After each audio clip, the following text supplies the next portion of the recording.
Hello नमस्कार दोस्तों, स्वागत है आप सभी का अपने YouTube channel tight with Gautam में। दोस्तों, कल का जो आपका टॉपिक था वो टॉपिक था कि जितने भी गवर्नर जनरल और गवर्नर थे, कल हम लोगों ने उस टॉपिक को कंप्लीट किया था। और आज का जो आपका टॉपिक है वो टॉपिक है कि भारत के जो भी वायसराय हैं, यानी कि गवर्नर और गवर्नर जनरल के बाद का जो पद था आपका, इसके स्थान पर जो पद दिया गया भारत के अंदर, जिसका नाम है आपका वायसराय। और आज हम वायसराय, जितने भी भारत के अंदर वायसराय हैं, महत्वपूर्ण आज हम लोग उस टॉपिक को क्लियर करते हैं। देखिए दोस्तों, स्टार्ट करते हैं। पहला है आपका लॉर्ड कैनिंग। कौन सा? Lord Canning. Lord Canning Bharat के प्रथम वायसराय थे। लॉर्ड कैनिंग भारत के प्रथम वायसराय थे। प्लस 18, देखिए भारत के प्रथम वायसराय कौन थे? लॉर्ड कैनिंग, जो कि 1856 से 1862 ईस्वी तक आपके क्या रहे? वायसराय। और इन्हीं के समय में 1857 की क्रांति हुई। क्या? जो 1857 की क्रांति हुई, तो किसके समय हुई? लॉर्ड कैनिंग के समय। क्योंकि जब 56 से 62 के समय में इनका कार्यकाल रहा, तो 56 और 62 के मध्य में ही आपका 57 आता है। तो 57 की जो क्रांति हुई वो कब हुई? आपकी लॉर्ड कैनिंग के समय में। इन्होंने एक नियम और पारित किया, पुनर्विवाह अधिनियम। कौन सा? पुनर्विवाह अधिनियम। उस समय अगर किसी स्त्री को विधवा होने पर वो दोबारा शादी नहीं कर सकती थी, तो इन्होंने क्या किया कि 1856 में एक पुनर्विवाह अधिनियम लागू किया। कौन सा? पुनर्विवाह अधिनियम। कब? 1856 में, जिससे कि कोई भी विधवा महिला दोबारा से शादी कर सकती है। उसके बाद 1857 में ही कलकत्ता, मुंबई, मद्रास विश्वविद्यालय की स्थापना हुई। कब? 1857 में ही कलकत्ता, मुंबई और मद्रास विश्वविद्यालय की स्थापना हुई। किसके समय? लॉर्ड कैनिंग के समय। उसके बाद नेक्स्ट है आपका दोस्तों लॉर्ड मेयो। कौन? लॉर्ड मेयो, जो कि 1869 से और 1872 के बीच कार्यकाल रहा इनका। 1869 से और 1872 के बीच में कार्यकाल रहा। इनके कार्यकाल के समय में 1872 में पहली बार जनगणना, इसको आप ध्यान रखें अच्छे तरीके से कि 1872 में पहली बार जनगणना, 1872 में पहली बार जनगणना। और इन्होंने क्या किया कि 1872 में कृषि विभाग की स्थापना की। किसकी? कृषि विभाग। जो भी आपके खाद्यान्न विभाग थे, कृषि से संबंधित जो भी विभाग बनाए, तो 1872 में कृषि विभाग की स्थापना की इन्होंने। और ये ऐसे वायसराय थे जिनकी मृत्यु कहाँ हुई? भारत के अंदर। जिनकी मृत्यु भारत के अंदर हुई। कहाँ पर? पोर्ट ब्लेयर में। अरुणाचल की राजधानी है पोर्ट ब्लेयर, तो पोर्ट ब्लेयर में इनकी मृत्यु की गई। ये पहले व्यक्ति, पहले वायसराय थे जिनकी मृत्यु कहाँ हुई? आपकी भारत के अंदर। उसके बाद नेक्स्ट है आपका लॉर्ड लिटन। कौन सा? लिटन। तो लिटन क्या किया कि इन्होंने वर्नाकुलर प्रेस एक्ट को लागू कर दिया। इन्होंने क्या किया कि जो वर्नाकुलर प्रेस एक्ट था 1978 का, इसको लागू कर दिया। और इसके अंदर इसके द्वारा क्या कार्य किया गया कि इसको लागू करने के बाद वर्नाकुलर प्रेस एक्ट को, कि जो भी भारत के समाचार पत्र थे उन पर प्रतिबंध लगा दिया। इस एक्ट को स्टार्ट करके जो भी समाचार पत्र थे उन पर क्या कर दिया? प्रतिबंध लगा दिया समाचार पत्रों पर। उसके बाद इन्होंने क्या किया कि भारतीय शस्त्र अधिनियम 1978, एक और अधिनियम लागू किया, भारतीय शस्त्र अधिनियम 1978। मतलब कि जो भी भारत के अंदर हैं वो बिना लाइसेंस के कोई भी औजार नहीं रख सकते, कोई भी गन या कोई भी कुछ भी बिना लाइसेंस के नहीं रख सकते। इसका मतलब ये है भारतीय शस्त्र अधिनियम का। उसके बाद सिविल सेवा परीक्षा, जो भी सिविल सेवा की जो फर्स्ट ग्रेड की जॉब है आपकी, फर्स्ट नंबर की, उसमें जो एज थी आपकी वो 21 साल थी। कितनी? 21 साल थी। और इन्होंने कितनी कर दी? 21 साल से 19 साल। इसका रीजन था कि जो भी भारतीय हैं वो कम से कम सिलेक्ट हो पाएँ, इसीलिए इन्होंने सिविल सेवा की जो उम्र थी वो कितनी? 21 से 19 वर्ष कर दी। और इनको हम ओवन मेरिडियम के नाम से भी जानते हैं। किसको? लॉर्ड लिटन को ओवन मेरिडियम के नाम से भी जानते हैं। उसके बाद नेक्स्ट है आपका लॉर्ड रिपन। कौन सा? लॉर्ड रिपन, जो कि 1880 से 1884 के बीच इनका कार्यकाल रहा। इन्होंने क्या किया? इन्होंने वर्नाकुलर प्रेस एक्ट को 1883 में समाप्त कर दिया। इसने 78 में लागू किया और इन्होंने 83 में समाप्त कर दिया। इनके समय में 1881 में 10 की जनगणना, कौन सी 10 की जनगणना स्टार्ट हुई। इनको स्थानीय शासन का जनक भी कहते हैं। किसका? स्थानीय स्वशासन का जनक भी कहते हैं लॉर्ड रिपन को। और लॉर्ड रिपन ने वर्नाक्युलर प्लेस एक्ट को समाप्त कर दिया। और 1882 में हंटर आयोग, काफ़ी महत्वपूर्ण है ये हंटर आयोग। 1882 में हंटर आयोग की स्थापना कर दी। उसके बाद नेक्स्ट है आपका लॉर्ड कर्जन। कौन सा?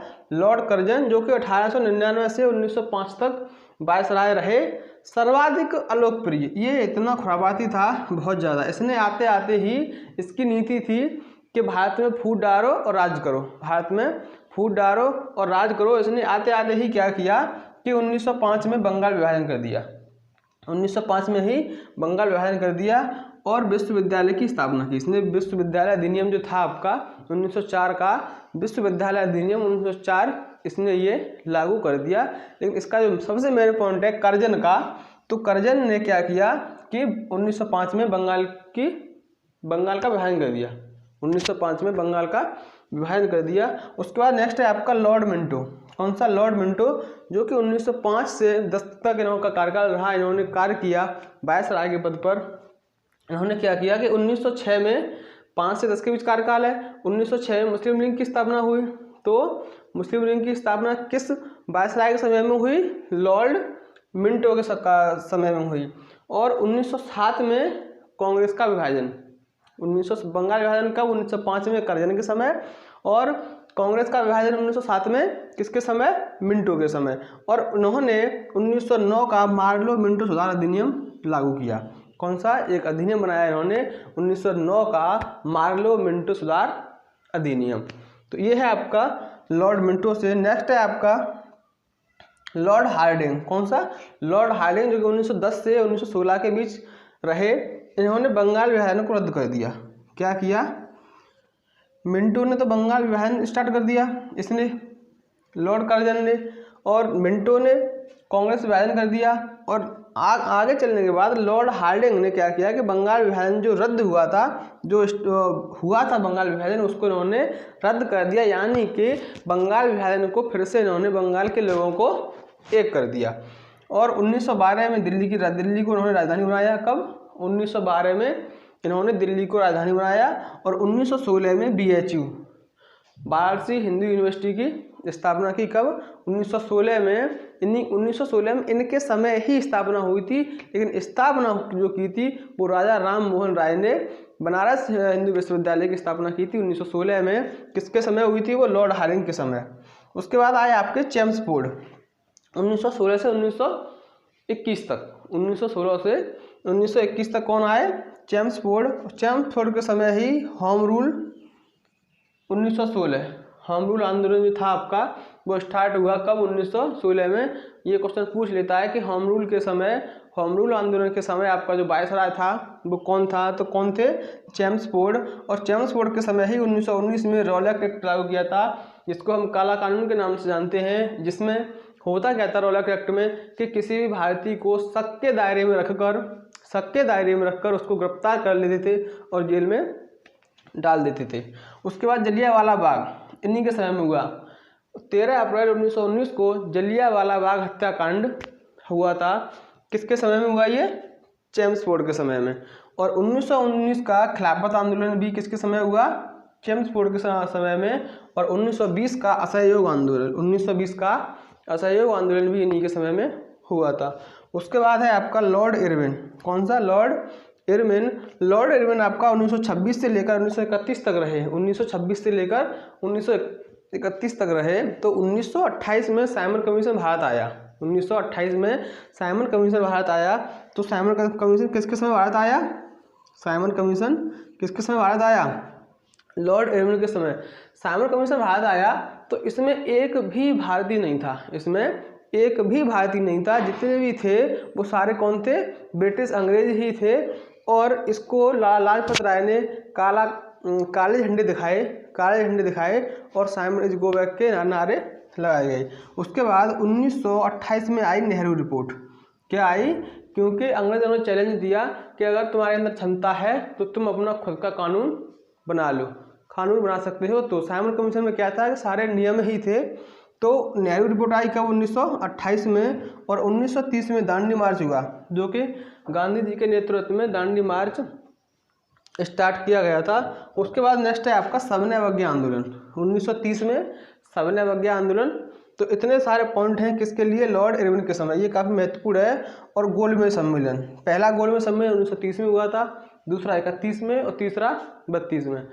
कांग्रेस की तरफ से गांधी जी ने 1932 में भाग लिया, और तीनों जितने भी गोलमेज सम्मेलन थे, तीनों गोलमेज सम्मेलन में डॉक्टर भीमराव अम्बेडकर ने भाग लिया, लेकिन गांधी जी ने सिर्फ दूसरे गोलमेज सम्मेलन 1932 में ही भाग लिया था।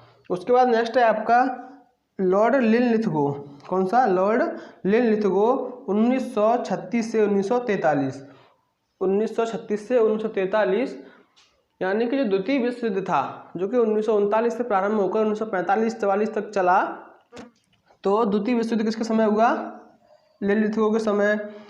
और इसमें हुआ क्या कि जैसे ही द्वितीय विश्व युद्ध चल रहा था तो उस समय अंग्रेजों ने घोषणा कर दी कि भारतीय हमारे साथ हैं, कि जो भी भारतीय हैं वो हमारे साथ हैं, ये अंग्रेजों ने घोषणा कर दी, जिससे नाराज होकर कांग्रेस मंत्रिमंडल ने इस्तीफा दे दिया, यानी कि त्यागपत्र दे दिया। कब, 1939 में।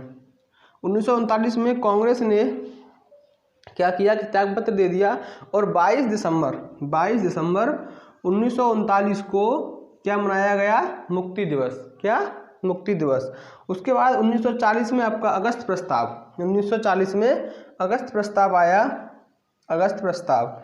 और 1942 में क्या आया आपका, भारत छोड़ो आंदोलन। 1942 में भारत छोड़ो आंदोलन। लॉर्ड बेवल, कौन, लॉर्ड बेवल 1943 से 1947 तक रहे, 1943 से 1947 तक रहे। तो इनके समय में क्या हुआ कि 1946 में सैनिक विद्रोह, 1946 में 9 सैनिक विद्रोह हुआ, और संविधान सभा का गठन हुआ।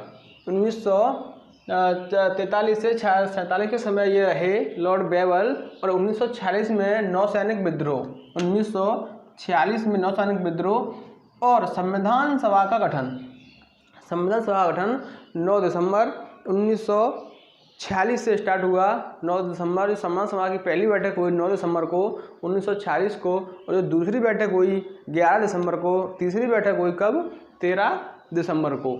उसके बाद है आपके लॉर्ड माउंटबेटन, कौन, लॉर्ड माउंटबेटन, जो कि 47 और 48 के बीच वायसराय रहे, 47 और 48 के बीच वायसराय रहे।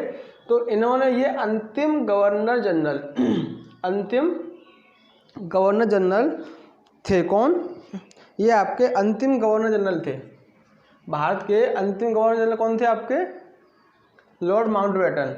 और माउंटबेटन योजना के तहत भारत को स्वतंत्रता मिली।